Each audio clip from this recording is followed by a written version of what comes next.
पत्नी बीमार हुई तो नहीं कराया इलाज और भेज दिया मायके। पत्नी ने दिया परिवार परामर्श केंद्र रायसेन में आवेदन। समझाइश के बाद पति बोला अब रखेगा पूरा ख्याल। पत्नी भी घर लौटी।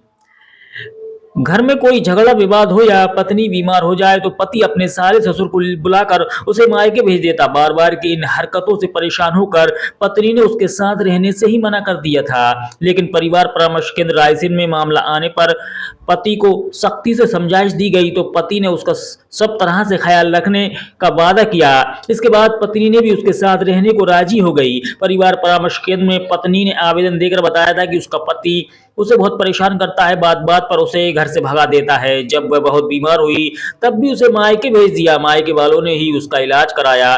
पति के अनुसार उसके मायके वाले ही उसे लेकर जाते हैं, लेकिन दोनों पक्षों से पूछताछ में सामने आया कि जब कभी पति पत्नी में कोई झगड़ा होता वह साले को फोन लगाकर बुला लेता और मायके भेज देता। साथ ही वह घर को जरूरी सामान के लिए पत्नी को तरसाता था, जिससे उनमें झगड़ा होता था। पति को समझाइश दी गई कि वह आगे से घर की जरूरतों का पूरा ख्याल रखेगा और बार बार उसे घर से नहीं भगाएगा। दोनों पक्षों की सहमति से इस प्रकरण में राजीनामा कर पत्नी को ससुराल भेजा गया। मंगलवार की बैठक में 9 प्रकरण रखे गए थे, जिसमें से 3 निराकृत किए गए व शेष में आगामी तारीख दी गई। पति पत्नी का समझौता है, क्या मामला है पूरा? एक भील समाज की महिला अपने पति की शराब पीने और मारपीट की आदत से काफ़ी परेशान थी।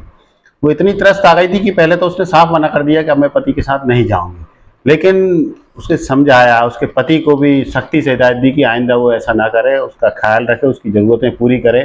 फिर दोनों को सारी चीज़ें समझ आई। इसके बाद दोनों साथ रहने को राजी हो गए, तो दोनों को खुशी खुशी साथ विदा कर दिया गया। किसने दिया था ये आवेदन? ये पत्नी की तरफ से दिया गया था। पत्नी रेमा बाई ने ये आवेदन दिया हुआ।